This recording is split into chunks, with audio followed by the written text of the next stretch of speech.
On Thursday, we got a bombshell report from the New York Times' Jonathan Martin and Alexander Burns. In an article based on their upcoming book titled This Will Not Pass, they revealed that within the first few days following the January 6th riot, Republican House Minority Leader Kevin McCarthy actually said that he would push President Donald Trump to resign because of it.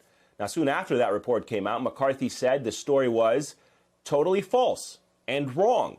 His spokesman denied that McCarthy told colleagues in GOP leadership that he would urge Mr. Trump to leave office. But here's the issue with that denial. As we say, there were receipts. Specifically, there's audio of, and you guessed it, McCarthy telling colleagues in GOP leadership that he would urge Trump to leave office. Now, MSNBC obtained that audio, and it aired on the Rachel Maddow show Thursday evening. What I think I'm going to do is I'm going to call him. This is what I think.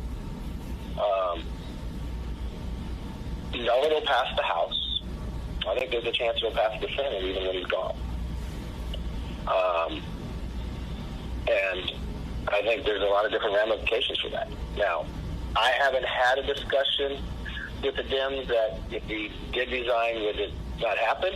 Now, this is one personal fear I have.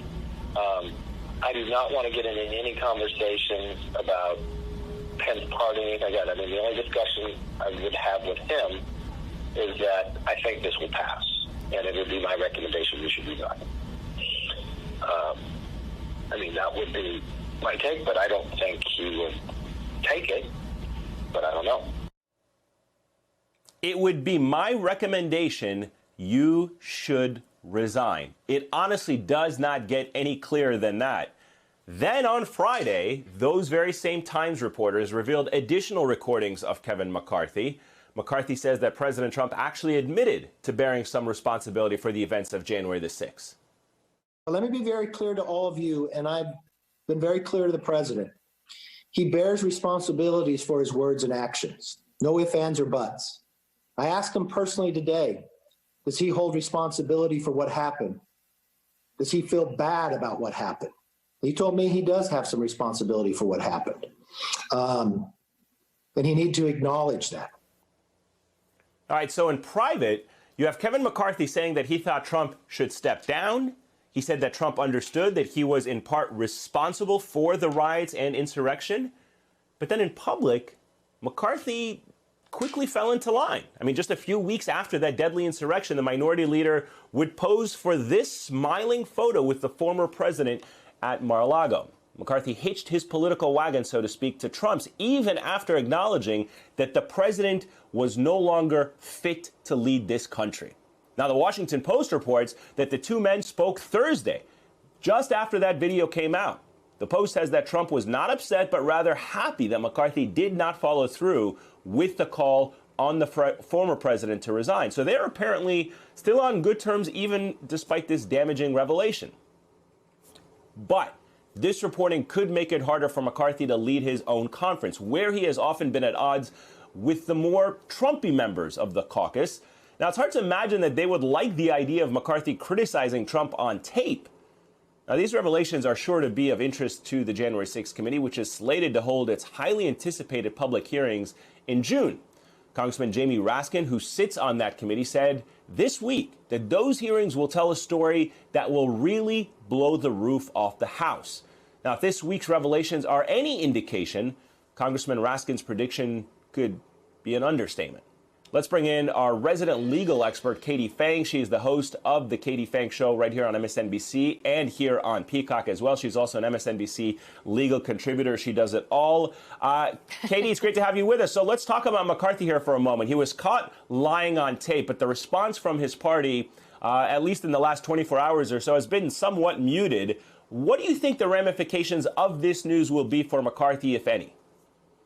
Well, I mean, you've got people like Jim Jordan that have been waiting in the wings for the opportunity to be able to assert his power and to be able to say that I'm the true leader, because if you're MAGA worthy, you're never going to doubt the superior leader that is Donald Trump. Fundamentally, McCarthy took a position in public that clearly was different than the one in private. The very compelling things that came out of these audio recordings, though, Eamon, is the fact that there was a discussion about Pence pardoning Trump, what do you need a pardon for unless you've done something criminally wrong? So there has to be more to this. It can't just be what we've heard from the recordings that have been released so far. The fact that Trump also admits that he bears some responsibility speaks to his mental intent. And that's key for purposes of prosecution for his involvement in the January 6th insurrection and subsequently to the election in terms of whether or not he promoted that fake slate of electors.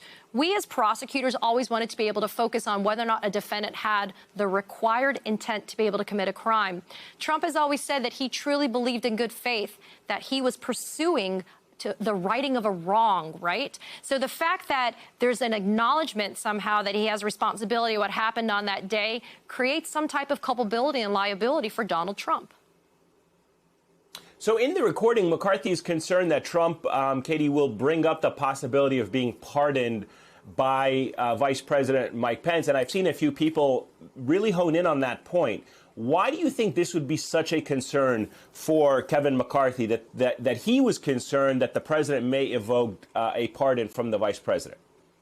Well, I mean, it's the idea that Trump did something that was criminally wrong, which would then put Pence in the position to be able to pardon him. Remember, there's in that conversation as well the invocation or the idea of the 25th Amendment. There is Section 4 of the 25th Amendment, which would have allowed for then Vice President Mike Pence to assume the powers of the president if the president at that time, Donald Trump, was deemed to not be able to sit in office. And so remember, this is a really short period of time. It's a very tight window of time between the election in November and the transition of power in January. And so this idea that there was something going on that Trump was criminally involved in would raise the specter of the possibility of a pardon. But again, why pardon somebody unless they did something wrong? And that's almost an admission by McCarthy that he also believes that Trump did something criminally wrong. All right, so put yourself in the shoes of somebody who's on the January 6th committee. If you are a member, what new questions do you have based on this new reporting about McCarthy and top Senate Republican Mitch McConnell? Where does it go from here, you think? Well, Eamon, keep in mind that McCarthy said he had nothing to say to the January 6th committee. They have already asked him to become involved voluntarily in the investigative process. The January 6th committee's mission is to be able to be a fact-finding body. Their job is not to be able to raise the elements of crimes that have been committed or perhaps were contemplated to have been committed. So if you're McCarthy, you will now have to go before that January 6th committee and answer questions. The fact that you have no credibility and you've been busted in a direct lie also suggests that what you've already said in public, that you had nothing to offer to the January 6th committee, is a lie. You clearly know something. You clearly have some involvement. You clearly have some information. And I'm fascinated, Eamon, with finding out who did those recordings. Who did those recordings? Are they already in the hands of the January 6th committee? And what other recordings may exist? The drip, drip, drip is a little annoying, but ultimately, if there's enough evidence there, the January 6th can make that referral or not. Yeah, and you have to wonder if Liz Cheney, as she said, is not responsible for that recording or leaking that recording. Who else might have been listening to that phone call to make that recording?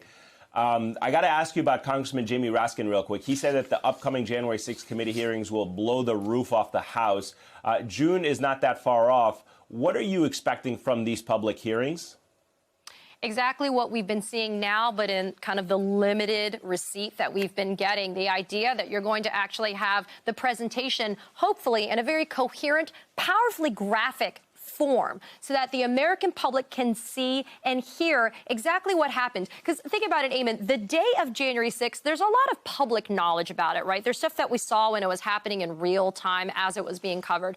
We should be caring about, and if you're on the January 6th committee, we should be caring about what happened before. What was the windup to that pitch? What was going on in the months and the weeks leading up to the January 6th insurrection? And then what happened after that date? What was the cover-up? What was the involvement of people trying to make sure that a lot of the truth doesn't come out? And so if you're on that January 6th committee, you're going to basically play a movie.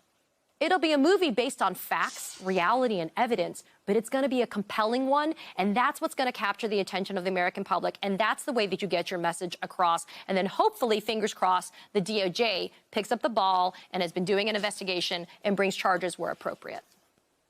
Is there anyone that you in particular will be looking out for? Who do you hope to see questioned by the committee, and what do you want to see them ask? Because when I think about it, I'm thinking of big names within Trump's inner circle, but I assume the inner circle is probably not going to show up for any public hearings.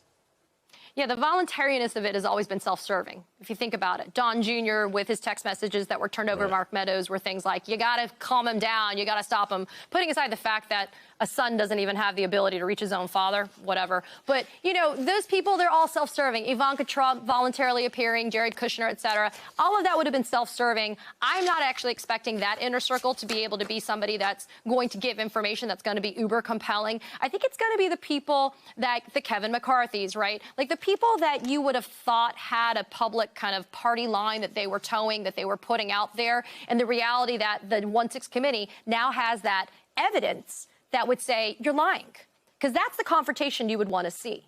Exactly what just happened. As a former prosecutor, I always look for evidence like that. Direct, compelling evidence of a lie that I can impeach somebody with. So you want somebody to show up at these hearings, basically lie, and then you bust them with the evidence.